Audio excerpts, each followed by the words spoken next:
Welcome to Next to Madison, a podcast to help you live your best life. Welcome back to another fun episode of Next to Madison. I'm your host, Madison Malloy, and I'm super excited. On this episode, we are talking to Dr. Cori Lathan, who is a Techno Optimist. She is the author of the best-selling book, Inventing the Future, and we talk about everything from meditation to reducing inflammation, the vagus nerve, the metaverse, what's next for AI, how we can use it to actually advance us versus having fear that it's going to replace us. Without AI and technology can't be as good without humans as well.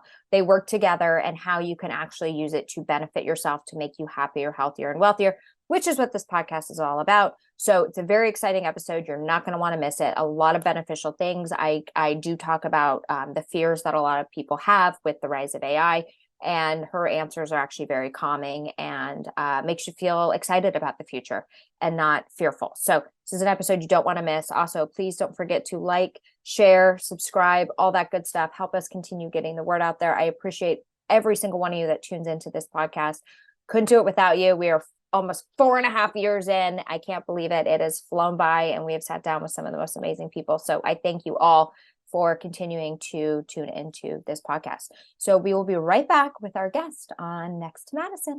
Hey, it's Madison Malloy. Just wanted to remind you to make sure you grab a copy of my book, Time to Lighten the Fuck Up.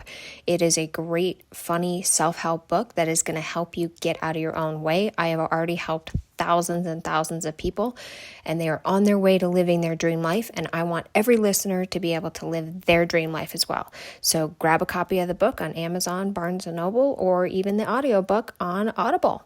Now back to the show. We are back with our amazing guest. I'm so excited for this episode. I'm always excited for episodes, but this one in particular is going to be mind-blowing. So please listen all the way through and stay till the end.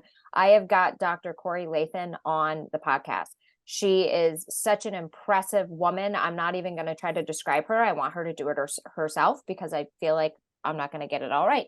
But she is the author of one of the best-selling books called Inventing the Future. And that is what we are talking about today, is the future and how we can make it work for us and have a bright future versus what we're seeing in the news, which is a lot of kind of negativity and fear. So this will be good. So with that being said, Dr. Cori, welcome to the show. How are you? I'm awesome. Thank you, Madison. I'm so excited to be here. I love your show. So it's a dream to be on it. Oh, well, thank you. I like that. I like that. So you've got to tell us, like, how did you get into this whole kind of, you work in like human and like science and technology, kind of merging those together. How on earth did this come about? Well, I like to say it all started with Star Trek. Okay. So, growing up, I was fascinated with Star Trek. And what's funny, what I was most fascinated about was the technology. How do we use this replicator to make everything we could possibly want? How do we use the holodeck to just have great adventures? How do we use the transporter and the tricorder? So I've always been a techno optimist. And in fact, the tagline for my book is Stories from a Techno Optimist. Yeah. And I believe technology can make the world a better place. So that's what I've been working for my whole career. I went from a love of Star Trek to majoring in biology and psychology and mathematics. Like, I've always just kind of gone after things that interest me. And then grad school, I did aerospace engineering and neuroscience, and then found out all of that was called biomedical engineering. So then I became a professor of biomedical engineering without having a degree in biomedical engineering. But that was a field that was emerging. And it truly fit who I was, because I like to invent things that really enhance human performance, that the technology plus human should be better than either of those things alone. Yes, I agree with that. And I think that's so great. I mean, just look at the advancements that we've come so far. I mean, sometimes I look back at like my grandparents' generation. I'm like, when people say the good old days, it's kind of like, yes, it was, because we didn't have the technology, which kept us more present, and we didn't have as many options. So we were, I guess, more appreciative. But then the downside was everything took longer. Life was harder. So it's kind of like, there's a positive, there's an up and a down to each thing. But I think it all comes down to our perception of it and how we choose to see it. Yeah, no, absolutely. And I think, you alluded to something that's so important. We all have agency. We have the ability to make the world the way we want to see it. And I believe that technology should make us stronger and healthier and happier than our grandparents were. Yeah. So we can make it that way. We can use technology to do that. So that these are the good old days, and that the good days are even going to get better. Yeah. And that's good, because we do hear a lot of negativity in the news and around social media about kind of the rise of AI, especially, and, replacing jobs, and then the robots and how good they've gotten. And then you hear people like Elon Musk, who's very well versed in this whole field, of saying that civilization could absolutely be in danger. Yeah. So what are your thoughts on that? Yeah. I think what people forget when they talk about technology improving is they forget that we're also improving as humans. Well said. So yeah. So I think, I think of us as a future of benevolent cyborgs. I just recently got total knee replacement surgery. I mean, my joints are getting better, not worse as I age. My eyesight, I've had eye surgery. I don't need contacts or glasses anymore. My eyesight is getting better as I age. And and memory, we're learning more and more, about how to preserve our cognitive function. Actually, Elon Musk has a company, Neurolink, that's working on that. But we also know medications. We have ways to address keeping our brains healthy. So I think we're also getting better as we age. And so, is it a race between us and technology? No, I think that, again, it's the technology human convergence is what I'm so excited about, and why I don't think it's going to be one or the other. Yeah. No, I like that, because you do hear a lot of, other doctors that'll come on and say, they've done a lot of research in non-pharmaceutical things and steps you can take to prevent these brain diseases, Alzheimer's and dementia, and how to, how important lifting weights is, and healthy diets. And that's good. And for all the women out there, well, and now the men, thank goodness for technology, because we can kind of start to reverse the aging on our faces with all the lasers and all that crap. You know what I mean? My gosh. The radio frequency technology. I'm a big fan of that, because it's all natural. And I'm like, yes, hit me harder. So I'm loving that, because I think, like, gosh, without technology, would I actually look a lot older? Probably. Oh, well, and when we were young, well, at least when I was young, nobody wore sunscreen. We didn't, I was a lifeguard. I had so much sun damage on my face. And so I finally did the laser. Whoop. Sorry, my microphone I just talk with my hands too much. Hey, it's good. Throw it across the room. We're good. Sorry about that. but yeah, so, I finally, said, okay, I'm going to do that laser resurfacing thing. And it's pretty cool. My husband's an optical engineer. I was like, okay, I just went and used a laser. Yeah, no, it is. It's absolutely amazing. So I love AI. I think AI is great. It's made my life easier. It helps kind of cut down on different, writing different summaries. And it's also, with videos you can create and websites, I think it's just made it so much better. Now, if you're in those fields that you relied on that income, well, but here's the thing, as you said, you have to get better too. So if you're in a job where you're fearful of AI replacing you, well, now it's time to educate yourself and innovate to do something even better and bigger. Yeah, you can't stay stuck. You have to evolve, or else you're dying, basically. Yeah, and look, it's several people have said this, so I'm not alone, but basically, AI isn't going to take your job. The person who knows how to use AI well is going to take your job, right? Yeah. So that's really, how do we need to learn how to use these tools. We need to continually evolve as humans and using these tools. I've been using Chat GPT. Well, I've been actually trying to teach my kids how to use Chat GPT responsibly. They're both students. Oh, yeah. Right. Yeah. And so that's been fun too, to teach them that it's a tool, just like Google or, Wikipedia. How do you use it responsibly to make you a better writer, to make you a better thinker? And so I don't have a lot of fear of technology. I mean, maybe it's because I don't, I, I'm not a Pollyanna. Like, I don't think the world is going to be perfect. You know, I think that we all have to take an active role in making it a positive future. But I have also been around technology in a long time. And 20, 30 years ago, people were saying, oh my gosh, AI and robotics are going to take over the world. I mean, this isn't new. This isn't new. Right. You know, well, it's the whole Y2K thing. People thought the world was going to end. Right. Just moved on and got better and more advancements and more opportunities and more. Yeah. So it's kind of like just kind of, you know, embracing what is, having a positive outlook on it, and utilize the technology to better yourself, not get behind. Yep. So because AI has been really good. I was just having a conversation with somebody last night. He said, he said, somebody that does my op-eds just had a baby and I'm so happy for her, but I really want to write this op-ed on something. And he goes, now I'm going to have to wait. And I said, wait for what? And I go, well, what do you send her that she writes it? Because, well, I send her all my notes and my thoughts and everything. And I go, just use AI. Like, you're fine.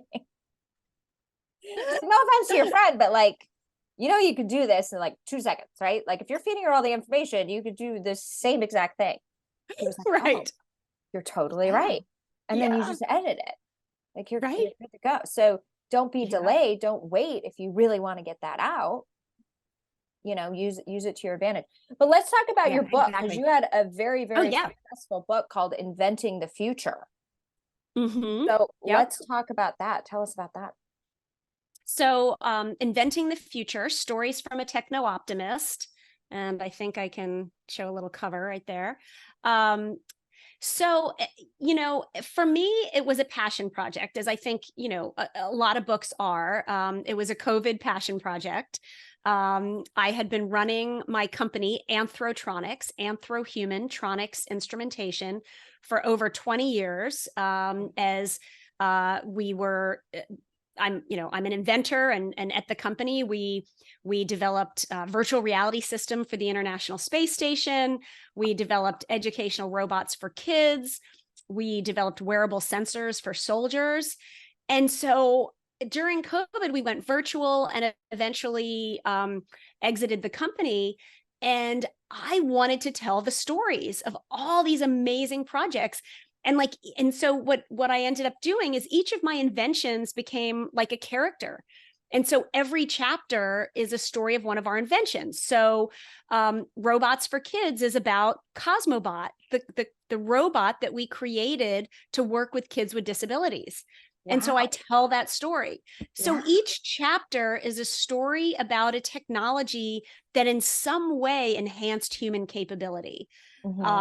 And so the intent was really to provide a very optimistic view of how we can use technology, particularly for young professionals in STEM who might be at maybe their first engineering job and maybe are a little bored because they can't see the big picture, or maybe for students who are wondering, do I really want to major in, you know, a science related field? I don't really see an optimistic future. So this was really meant to, and then just for the general public to say, hey, here are just some great stories.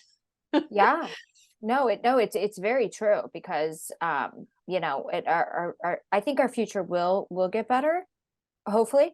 But one of the big things too, and kind of what's your opinion on this, is like, how do we unify as a society? Because we're so divided and we're being bombarded by such negative crap. I always tell everyone I know, I'm like, you watch the news, shut that shit off. Shut it off. Because you want to stay in a good vibration to manifest and bring good shit to you, stop watching the news. Turn off social media. I mean, and for at least take a break. I mean, I tell my teenagers. Really filter it. Like, be careful with who you're following. Be careful, like, if something makes you feel weird or bad or anxious, out. So like when I'm on social media, careful of clickbait. Like I try to just follow like uplifting, high vibrational things. So it's very interesting. So let's talk about the law of attraction, because you're hearing more about the proof that it's actually real, and kind of being in science and the quantum field, how we actually do control our own realities. Like, what are your thoughts on that, and advice? Or well, so let me, I think that, quantum computing is something that we're hearing a lot about. And, we probably don't have time to go too much into that. And that's not really my field, but I will tell you what I think is so interesting, especially when we're talking about the human body. Yeah. And when you're talking about things like yoga and meditation, what I've noticed over the past few years, and you probably have noticed this too, anytime you take a meditation or yoga class, have you heard the term vagus nerve? The vagus nerve? Yes. So, the vagus nerve it's the 10th cranial nerve. It connects your brain to every organ in your body and back again. It's the super highway of the cranial nerves. And, up until a few years ago, you would never hear the term vagus nerve in a yoga class. And now whenever we talk about breathing and meditation, people talk about activating your vagus nerve, because we now know the science behind what moderating your breath, how that can affect your brain and inflammation. Like, we now know, as of 10 years ago, that the vagus nerve, if you activate the vagus nerve, you actually can reduce inflammation in your body through your spleen. And inflammation, we know, is that's the source of so many problems, including things like, Crohn's and Alzheimer's, but even just some negative effects of aging. So we now know that that's one of the reasons why breathing is so amazing, because you're actually activating your parasympathetic system, which is mediated through the vagus nerve, and which reduces inflammation. So just back to your general question, it's like we're understanding the science behind what people have known for thousands of years, like acupuncture. If you look at acupuncture maps, a key acupuncture point for reducing inflammation is in the Simbaconcha part of your ear. So it's right above your auditory canal. And if you stimulate that, you're stimulating the vagus nerve. We now know the anatomy, that the vagus nerve comes to the surface at the Simbaconcha part of your ear because of a weird evolutionary fluke from snakes, evolving from snakes. So we actually can access the vagus nerve through your ear. So there's a lot of now medical and wellness devices that are trying to take advantage of that. So if you went to an acupuncturist and you said, stimulate my vagus nerve, they could do that, and you would have the benefits of reduced inflammation. Yes. In the body, which is because, like, I'll take like turmeric supplements. That helps with inflammation, but I feel like that would really not, because I feel like there was a video I saw recently where it's like they took all these people that had died or were really sick and died, and they all kind of had different things, and what they realized they all had in common was inflammation. And so they're like, that was the it's important to get the inflammation down in the body. So that probably, you talk about, if all those diseases were inflammation, well, does inflammation actually contribute to also mental diseases where you've got anxiety and depression and things of that sort? Oh, absolutely. There's been several scientific studies linking certainly vagus nerve stimulation and inflammation and depression. Absolutely. And that's, again, why things like, yoga and meditation are so pervasive in how they help you, because they're actually stimulating real biological and physiological mechanisms that we're understanding more and more about. It's not woo-woo magic. It's right. Yeah, exactly. It's real science. It's real science. Yeah. So, yeah. No, that I think that's a great tip too, because I feel like anyone can kind of walk into a good acupuncturist and be like, I just want to reduce inflammation. I'm feeling a little like anxiety, I'm feeling fatigue, or whatever they're feeling, and they could probably just have a pin just stuck right in there. Would it help to massage that area maybe? Yeah. So yes, actually. So I'll tell you exactly where it is. So if you put your finger in your ear as if you're like, so you don't want to hear me, then put your other finger right above it. Yeah. And pull out the first finger. That's the Simbaconcha, or the Simbaconcha. People say it both ways. Yes. Massaging that. Like, they found that rubbing that with a Q-tip, is at least in mice, is the same as if you did it with electrical or mechanical. It is mechanical stimulation if you massage it. So yeah, massaging that point is actually activating your vagus nerve. Goes right to your brainstem and then to your vagus nerve. And that helps kind of cut down that inflammation, which really is contributing to a lot of our issues that we have. Yeah. Isn't that amazing? Yeah. So amazing. Yeah. Yeah. And so what are you seeing out there as far as like advancements in overall like healthcare and also the vanity part, aging? Yeah, well, what everyone is learning, regardless of regardless of who you are, that the lifestyle decisions really contribute to a huge part of aging and disease. So, you can't control your genetics, at least not yet. I mean, that could be coming with gene editing, but what we can control is lifestyle. And so the things that you think of, I mean, sleep is magical. It is absolutely magical. And it's fascinating to me because it's a symptom and a treatment, right? So if you aren't sleeping well, I mean, it can mess with you in so many ways. It can cause depression and anxiety. And I mean, if you're not sleeping, that's just horrible. So if you can get yourself to sleep better, or you can address the depression and anxiety so you can sleep, it's a positive feedback loop. If you can sleep, then you relieve a lot of the symptoms of these other things, and your brain needs that to rejuvenate. So again, for aging, you need better sleep, you need nutrition. Your brain needs nutrition to function. So eating well, that people talk about the Mediterranean diet. It's your brain needs nutrients, your brain needs oxygen. That's why exercise works, because your brain needs oxygen. So I mean, and then the brain needs novelty. So learning something new. And then social interaction. I mean, if you can do those 5 things a little bit more every day, loving more, eating better, sleeping better, learning something new.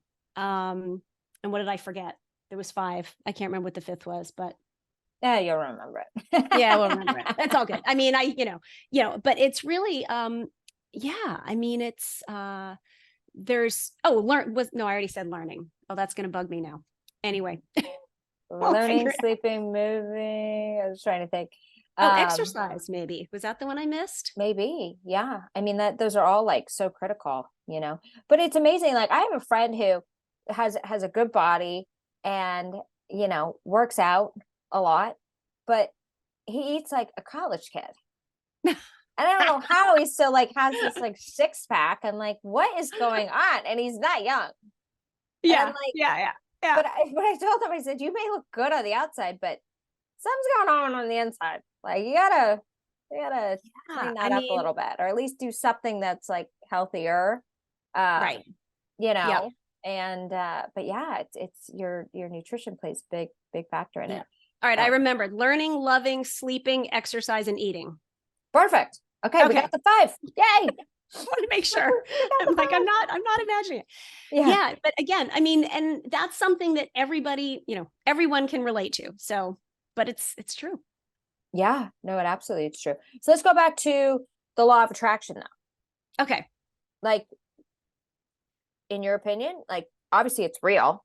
It's the energy we put out, right? The energy is there. So it's like, you think a lot about, and I work in this field too, where it's like you attract what you are, and becoming the person that has already accomplished the goal before the goal's done, to help manifest and bring these things true.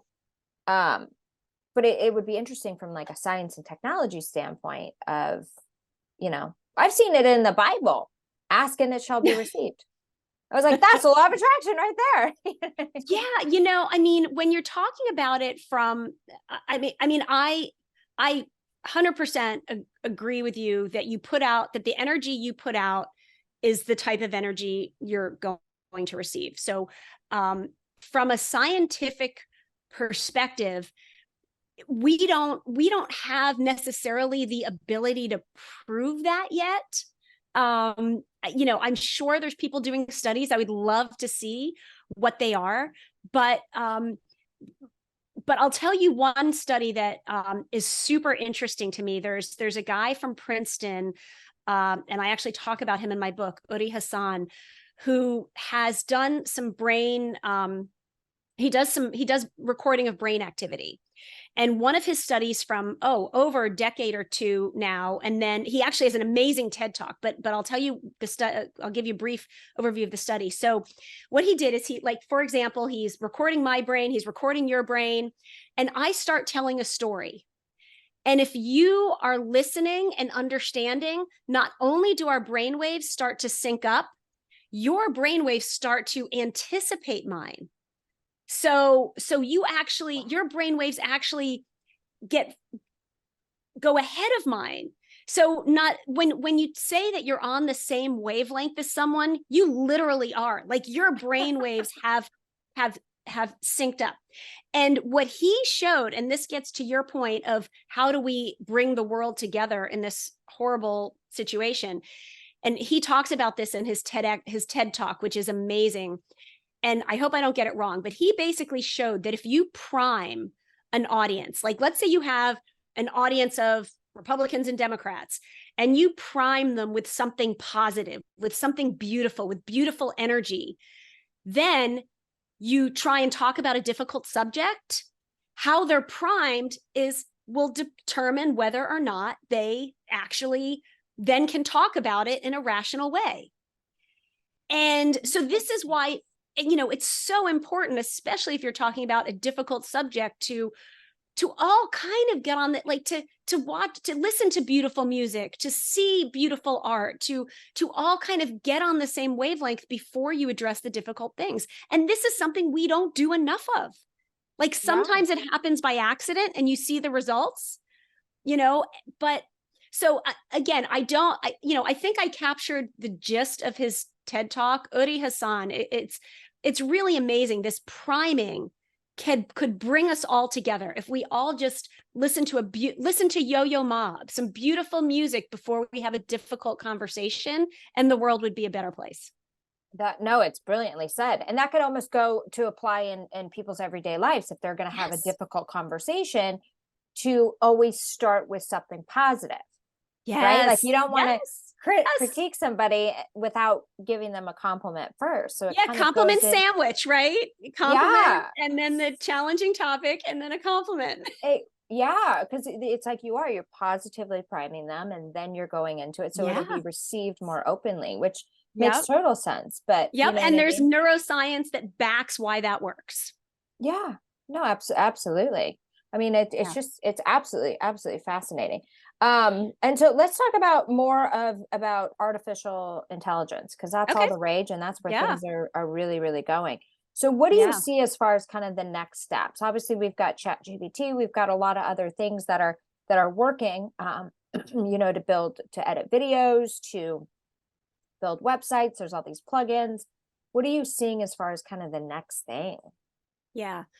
So what's amazing, so the whole field of data science, has been around for a long time. A good friend of mine, DJ Patel, was the first White House data scientist back in the Obama days.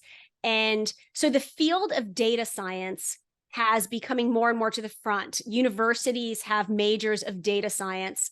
And that's really all AI is. It's using data in a really smart way.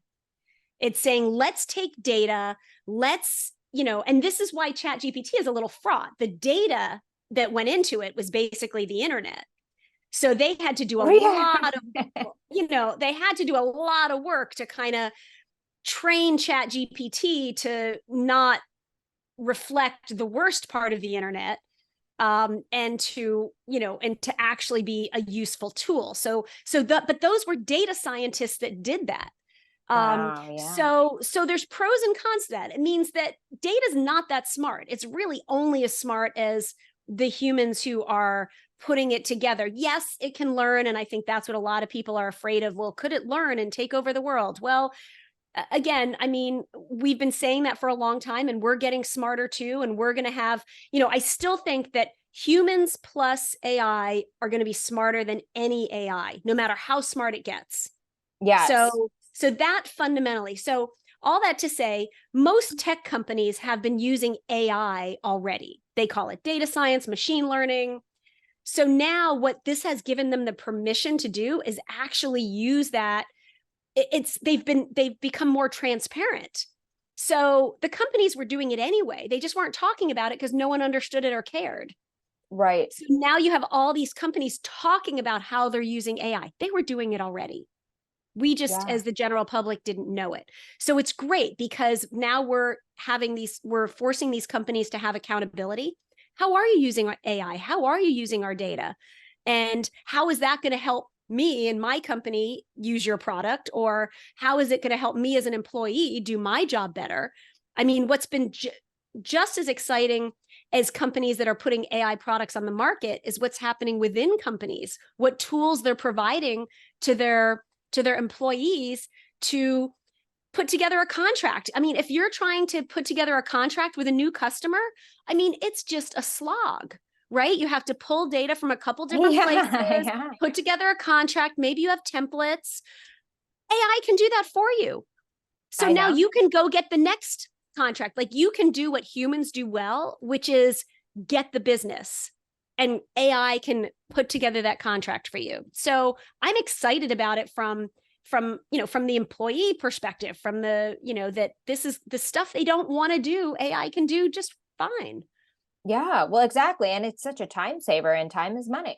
Yes, exactly. So it's like use it to your advantage. And, for me, it's like, I like to do, write something. And then, if it's like an email response and I'm like, is this coming off too aggressive, or is this going to get me the positive response I want? Like sometimes I'll be like, help me improve this email so it comes off more lighthearted, positive, but still getting me the answer that I want.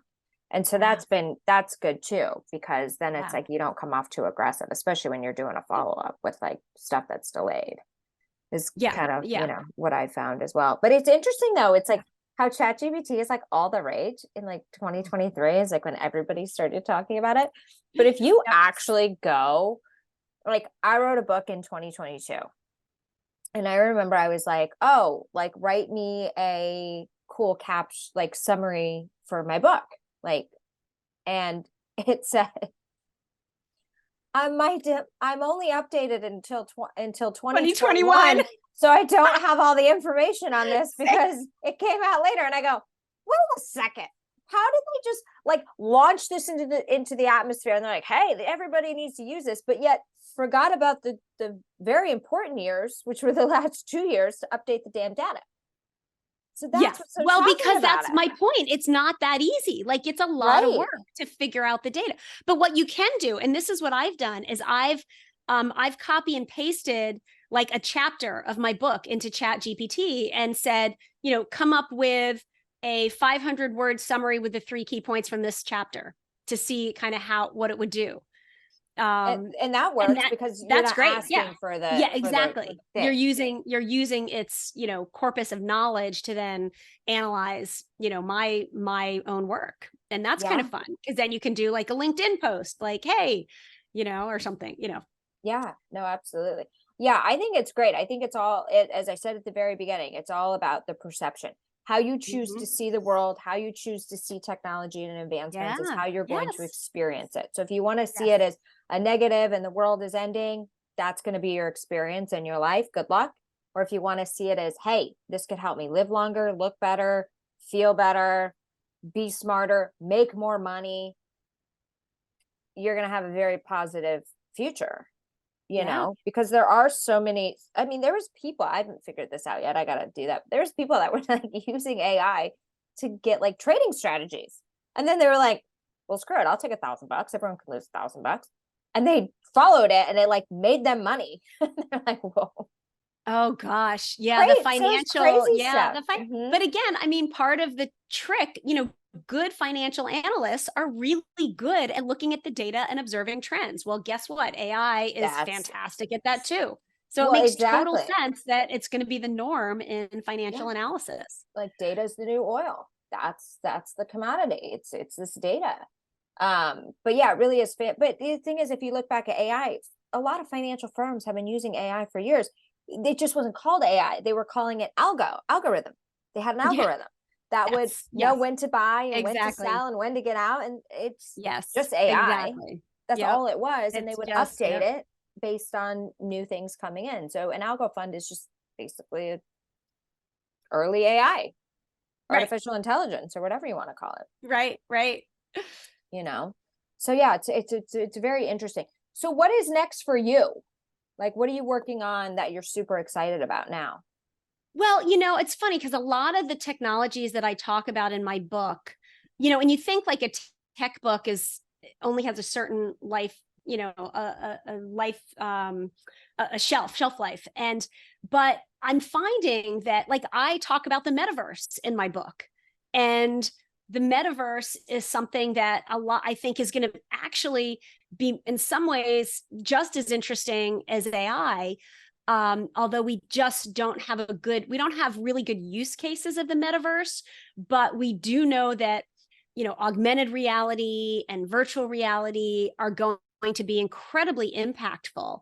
And so I think I'm excited about virtual reality and mixed reality. So that's something I'm looking at. I'm looking at maybe developing kind of a workshop on different, how technology can enhance human potential. And actually, it's very funny. I asked GPT for some titles for my workshop.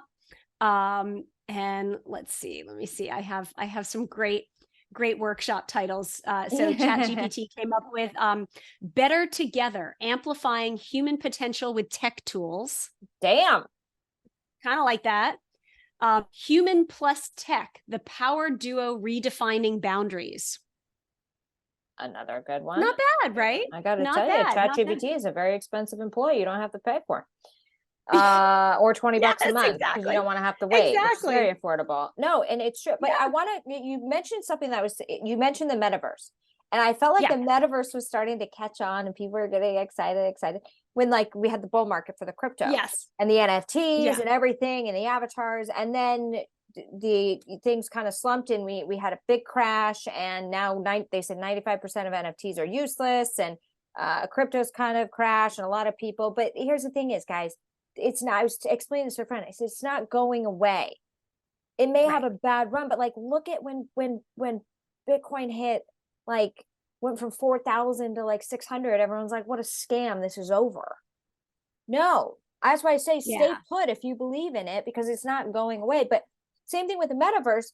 No, you don't hear anyone. You're the first person I've heard say metaverse since last January. Really? I'm not kidding. Even with Facebook turning meta, like since Facebook became Meta. A year before? Yeah. All I heard. Yeah.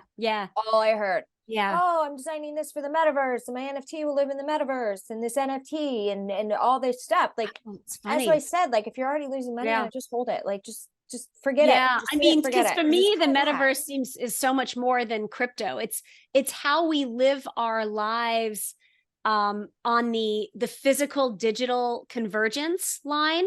So, I mean, if you think about our days right now, we're in and out of our digital worlds. Like, we're in a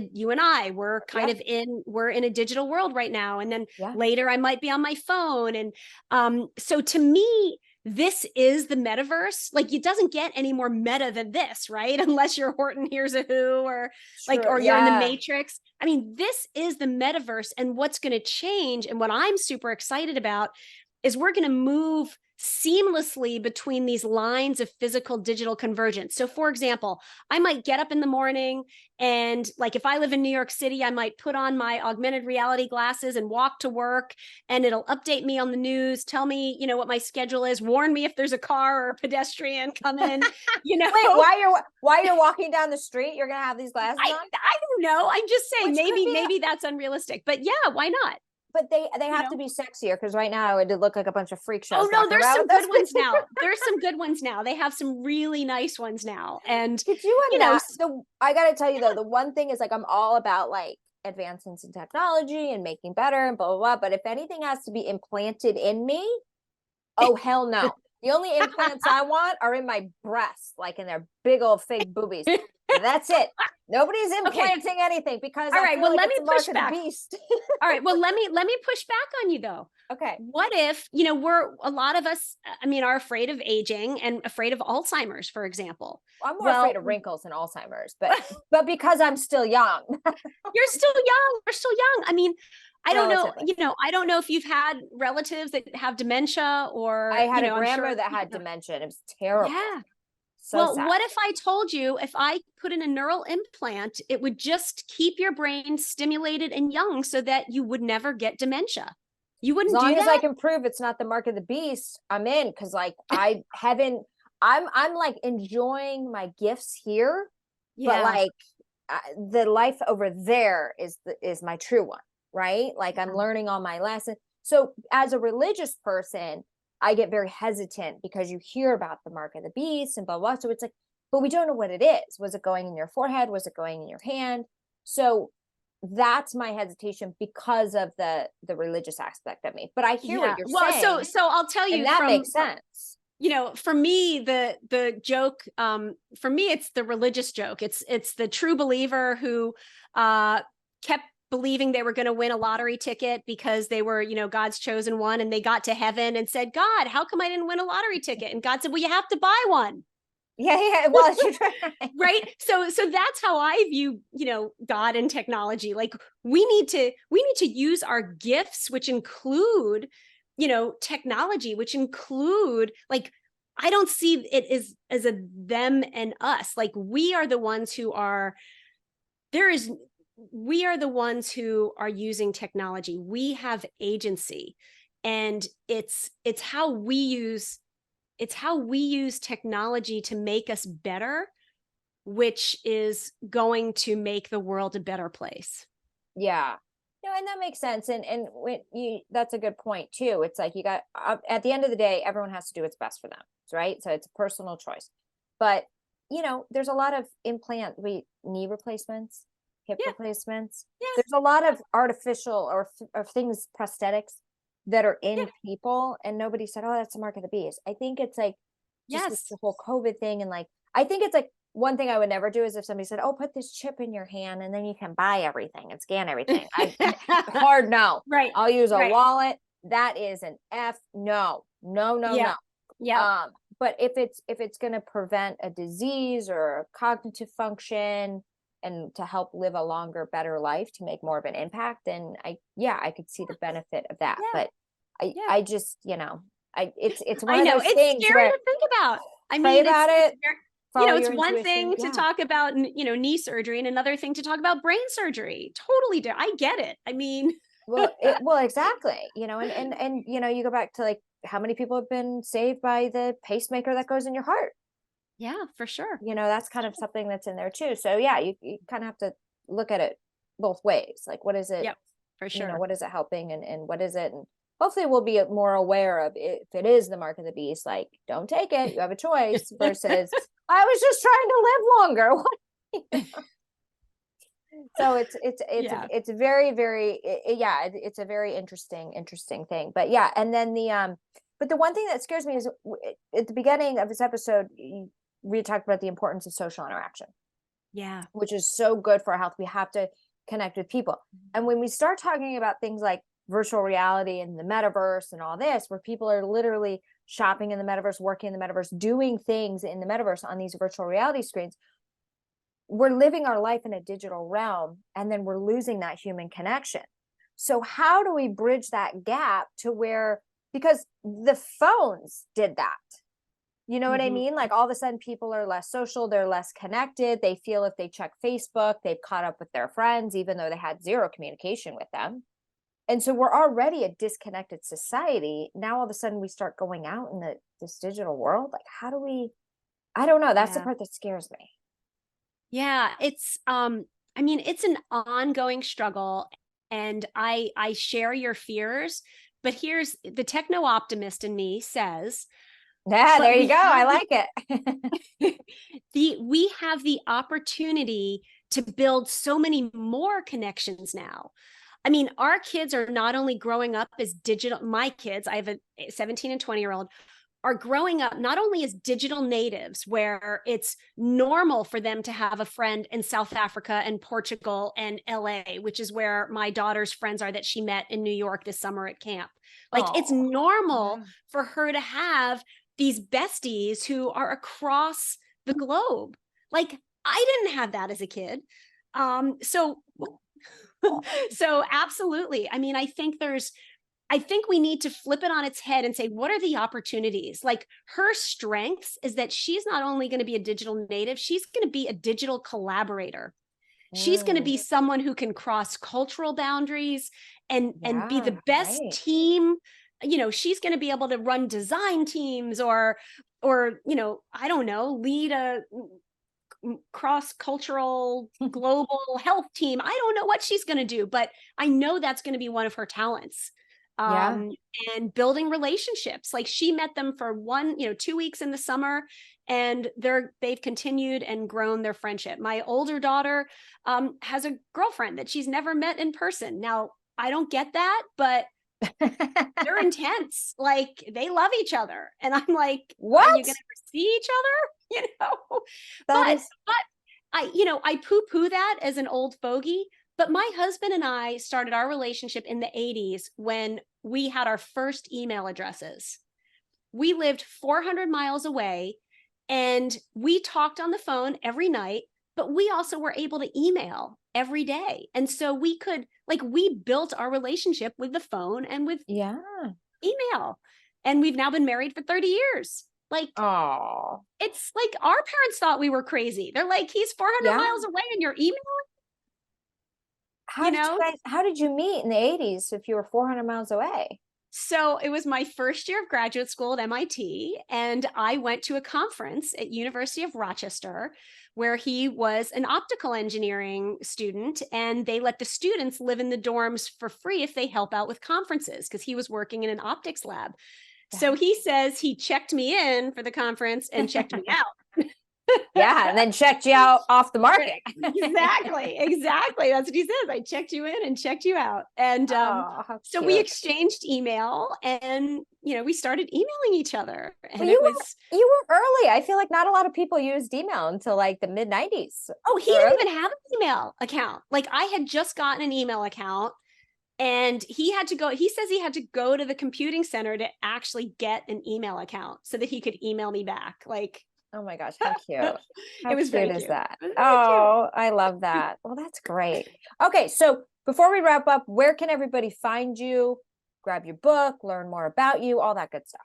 Yes. So LinkedIn is great. I'm, C Lathan at LinkedIn, and Dr. Cori L on Instagram, Cori at inventthefuture.tech. inventthefuture.tech website. So all those work. LinkedIn's usually the easiest because you can find me easy and shoot me the connection and message. Perfect. All right. Well, thank you so much. This was a very techno optimistic conversation. No, and I loved it. I learned so much. And I hope everybody who's listening learned a lot as well. So I appreciate you, Cori, coming on, and I appreciate everybody that's listening wherever you may be for tuning in, and we'll see you next time to find out who's next. Hey, your host here, Madison Malloy. Please make sure to subscribe to the show on all podcast platforms, and please rate and review us on iTunes and Spotify. Also, if you have any questions or comments, you can email us at contact@nexttomadison.com. I thank you again for listening. Bye.